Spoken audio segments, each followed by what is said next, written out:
Hello everyone, আমি দেবযানী। আমার নতুন আরেকটি ব্লগে তোমাদের সকলকে জানাই অনেক স্বাগত। আর আজকে সকাল থেকে খুবই ব্যস্ত, তো বাজার চলে এসেছে। বলেছিলাম মাছের মাথা নিয়ে আসতে, পুঁইশাক দিয়ে রান্না করব। আর হচ্ছে চিংড়ি মাছ নিয়ে এসছে, আর নিয়ে এসছে ভেটকি মাছ। তো এখন এই একবেলার জন্য মাছ রান্না করছি। আজকে খুবই ব্যস্ত, মানে মা বোন ওরা আজকে আসবে কলকাতা থেকে, তো সেই জন্য রান্না বান্না সকাল থেকে উঠেই শুরু করেছি। আর বরবটি আলু ভেজেছি, করলা ভেজেছি, মানে রোদের থেকে আসলে না একটু তিতো খেতে বেশ ভালো লাগে। তো আমার রান্না বান্না কমপ্লিট।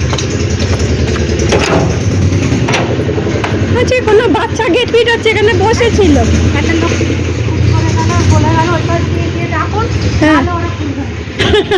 যদি মনেও রাস্তার লোক পড়ে থাকে, এরা কে বলে গেল একটু দেখি।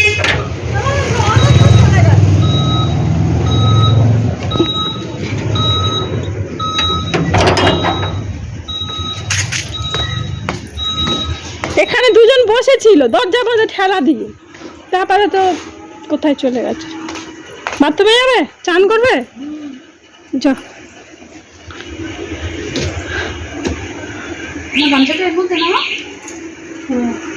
দেখা একটু মুখটা দেখা, ক্যামেরাটা অফ করে দেবো। একটু ঘোরা মুখটা। গালে কি হয়েছে? ফসকা। তো বোন নিয়ে এসেছে এখানে মাটন, তো এখন লবণ হলুদ মাখিয়ে নিচ্ছি। আর মশলাটা করে রেখেছিলাম, কারণ ও গতকাল রাত্রিবেলায় বলে রেখেছিল যে আমি মাটন নিয়ে যাব, তুই মশলাটা করে রাখিস। তো রসুন টসুন ছাড়িয়ে একেবারে মশলাটা বানিয়ে ফ্রিজে রেখে দিয়েছিলাম। তা আমি জানতাম যে দুপুরবেলা হয়তো মাটনটা রান্না করে নেবো, কারণ অন্যান্য রান্না করেছি, তার সাথে ওরা আসলে তারপরেই মাটনটা বসিয়ে দেবো। তা বললাম যে প্রেশার কুকারে মাটনটা সেদ্ধ করে বসিয়ে দিই। বললো আর রোদের মধ্যে এসছি, মাটন খেতে ইচ্ছা করছে না, আর রাত্রিবেলায় মাটন কর। তো ওই জন্য রাতের জন্য ভাবলাম তাহলে যেখানে মশলা বানানোই আছে, ম্যারিনেট করে আবার ফ্রিজে রেখে দিই। আর মাংসটা ধোয়াও ছিল না, একেবারে সকালবেলা ওরা আসলো, তারপর ওটা ধুয়ে টুয়ে নিয়ে ম্যারিনেট করে নিয়েছি। আর ওদের বাড়ির পাশে যে বাঁশবাগান বাড়ির একটা যে ফাঁকা জায়গা ছিল, সেই জায়গাটা না এখন ভরাট হয়ে, মানে ভরাট না, মানে ওটা প্রমোটারকে দেওয়া, মানে প্রমোটার নিয়ে নিয়েছে, তো সেখানে এখন ফ্ল্যাট হয়ে যাবে। তো সেখানে প্রচুর কচু শাক হতো, ওরা ওখান থেকে তুলে কচু শাক খেত। তো এই লাস্ট কচু শাক বলা যায় ওখান থেকে আসলো, মানে এরপরে আর পাওয়া যাবে না। আর তার একদম টাটকা কচু শাক, তো মানে বেশ স্বাদ হয়, কিছু না দিলে ছোলা দিয়ে রান্না করলেও দারুণ স্বাদ হয়। তো ইলিশ মাছের মাথা দিয়ে বানিয়েছিল, আমার জন্য নিয়ে এসছে, কারণ আমি তো কচু শাক খেতে বেশ ভালোবাসি। আর আমার হাজব্যান্ড তো ইলিশ মাছের মাথা দিয়ে খেতে চায় না, তো ওই জন্য এনেছে। তো দারুণ টেস্ট, মানে শুধু শুধু মানে সেদ্ধ রান্না করি তাও যেন একটা টেস্ট। তো এই, আর আমি তখন ওই বললাম রান্নাটা কমপ্লিট করে নিয়েছিলাম, তাই জন্য পেঁয়াজ সেদ্ধ করে নিয়েছিলাম যে মাছটা রান্না করব, মাছ বলছি সরি, মাটনটা রান্না করব। তো যেহেতু বললো যে রাতে করিস, তাহলে আর ওই মাংসের আর ঝামেলাতে গেলাম না। আর বললো রোদের থেকে এসছি আর খেতে ইচ্ছা করছে না। আর আমার বোন না ওই রকমই করে, আর এখন অনেকদিন ধরে ওর বিভিন্ন রকম ওষুধ চলছে, তো সেই জন্য না মানে মাছ মাংস যেন ও খেতেও পারছে না। এই যে মা আর বোন এসে গেছে। একটা জিনিস দেখাই তোমাদেরকে, এটা আমার বোনপো দিয়েছে, গিফট করেছে, কিন্তু আমার হাতে তো মানে এটার থেকে এক সাইজ ছোটো হলে ঠিক আছে।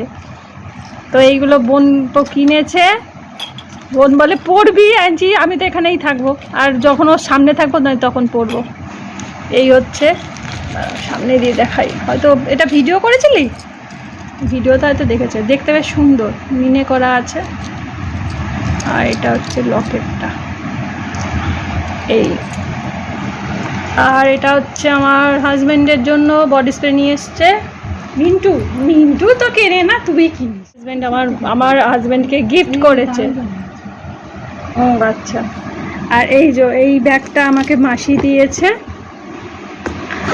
এবারে তো কেনাকাটার ব্যাপার নেই আমাদের, বলছিলাম পুজোতে, কিন্তু মাসি তো দুই বোনকে ব্যাগ দেয়। আর মাসিকে আমরা বলি যে ব্যাগই দেবে, অন্য কিছু দেবে না, কারণ মাসি বেশ পছন্দ করে সুন্দর করে ব্যাগ নিয়ে আসে, আর ব্যাগগুলো কাজেও লাগে।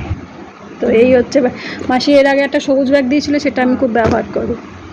আচ্ছা, এই ব্যাগটা আমি নিয়ে মাকে বলেছিলাম, একটা হচ্ছে আমার জায়ের জন্য, দিদির জন্য নিয়ে এসেছি। ছোট বড়ও করা যাবে, কালারটা বেশ মিষ্টি, মানে পিচ কালার, বল পিচ কালার। আর এই আমার চার্জার ফেলে এসেছিলাম, এটা হলো আমার ব্যাগ, এটা মা দিয়েছে। আর এর আগে হ্যাঁ নাইটি দেখাচ্ছি। এর আগের দিন তোমাদের সাথে শেয়ার করেছিলাম যে আমার চুড়িদার বোন দিয়েছে, সেইটার ম্যাচিংয়ে এই ব্যাগটা এসেছে।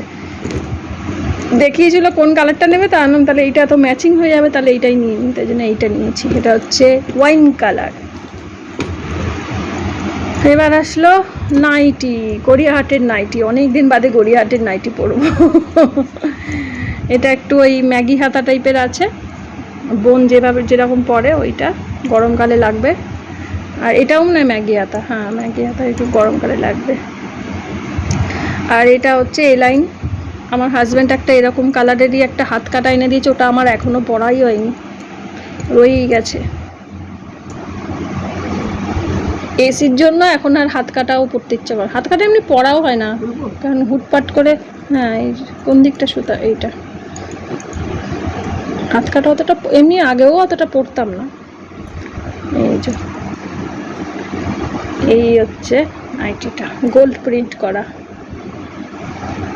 এইগুলো কেনাকাটা হয়েছে, এইগুলোই বলেছিলাম মানে আনতে হবে না, তারপরে বললো না গিয়ে যখন যাবো তাহলে দিয়ে আসবো। আসলে মায়ের মন খারাপ হচ্ছিল, আর আমার বোনপো এখনো আসেনি, বোনপো কালকে আসবে।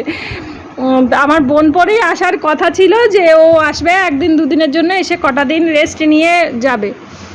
আর তারপরে বোন গিয়েছিল মায়ের বাড়িতে, তখন মা বলছে আমার জন্য মন খারাপ, তা বোন বললো তাহলে আমার ছেলের সাথে গিয়ে ঘুরে আসো। তারপরে ওই আলোচনা হলো, তারপর মা বললো তাহলে তুইও চল। এই হলো, কিন্তু যে আসল মানুষ সেই আসেনি আজকে, সে কালকে আসবে। তার আবার সব পরীক্ষা টরীক্ষা কী সব ডেট টেট আছে, ওই জন্য, তাই জন্য তো। নাহলে ওই বোনপোকে দিয়ে এগুলো পাঠালে বলবো আমি এত কিছু নিয়ে যেতে পারবো না, এইসব হতো। এইগুলোই তোমাদের সাথে শেয়ার করলাম। এখনও দুপুরে খাওয়া দাওয়া হয়নি, আর আমি যে চার্জার ফেলে এসেছিলাম, এই চার্জারটা দিয়ে নিয়ে এসছে। বলেছিলাম এখন আর লাগবে না, রেখে দে, পরেই নেব। আমার হাজব্যান্ডের চার্জারটা দিয়ে চার্জ হয়ে যাচ্ছিলো। আর এবছর সেভাবে তো কোনো কেনাকাটা করা হবে না। তো মাসির জন্য আমাকে দিয়ে যখন গড়িয়াহাটের নাইটি কিনতে পাঠিয়েছিলাম, তো তখন একটা চাদর কিনেছিলাম, ওটা মাসির জন্য মাসির কাছে পাঠিয়ে দেওয়া হয়েছে। আর দেখো এখন ওরা খেতে বসেছে, তো আমার বোন বলল মাছ খাবো না, আমাকে একটা ডিমের অমলেট করে দে। আর ও না মানে মাছ একদমই আমার হাজব্যান্ডের মতো পছন্দ করে না। ডিমের অমলেট করে দিলে বা মাংস হলে ব্যাস খুশি। কিন্তু এবারে এসে না মাটন খেয়েছে, না মানে যেটা আমাদের এখানকার যে চিকেনটা, যে আমাদের স্কিনি চিকেন হয়, খেতে ভালোবাসে, সেটাও না। বলছে যে চিকেন বা মাটনের মধ্যে যদি ডিম দিয়ে দেয় একটা সেদ্ধ করে, ওটা দিয়েই আমি খেয়ে নেবো, এইরকম ওর অবস্থা। বললাম ভেটকি মাছ হয়েছে, এটা খাবো, কিছুতেই খেলো না, বললো আমাকে একটা অমলেট করে দে। তো মা আর বোনের খাওয়া গেছে, আমরাও খেয়ে নিয়েছি, আমি আর আমার হাজব্যান্ড। তো এখন হচ্ছে সন্ধ্যাবেলা, তো ওই গোঁড়া লেবুর দিয়ে চা করেছি, আর তার সাথে সিঙ্গারা। তো বলেছিলাম দুটো করে সিঙ্গারা ওদের জন্য, বললো না খাবো না, একটা করেই খাবো, কারণ রাত্রিবেলা মাটন খেতে হবে। তো এই বসে আমরা গল্প গুজব করছি। এই হয় সবাই মিলে হলে না, তখন গল্প গুজব আড্ডা, আর না কাজকর্ম করতেও যেন ইচ্ছা করে না।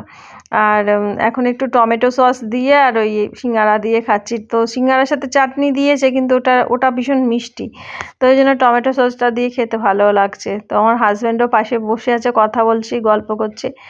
আর এই যে রাত্রিবেলা এখন মাটন বানাচ্ছি আর ভাত করব।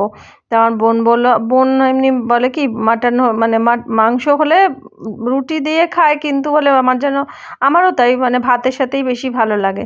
তো ওর জন্যই দেখো আরও করে রান্না করলাম, কিন্তু বলল যে আমি মাটন খাবো না, আমাকে তুই ডিম সেদ্ধ করে মাটনের মধ্যে দিয়ে দিস, আমি ওটা দিয়ে খাবো, আর গোল গোল করে আলু ভাজা কর। তাই জন্য সে আলু ভাজা আর মাটনের ঝোল, পাতলা করে ঝোল, আর এখানে রায়তা করে নিয়েছি। তো ওর ছেলেকে খুব মিস করছি, কারণ ও আসলে খুবই ভালো হতো।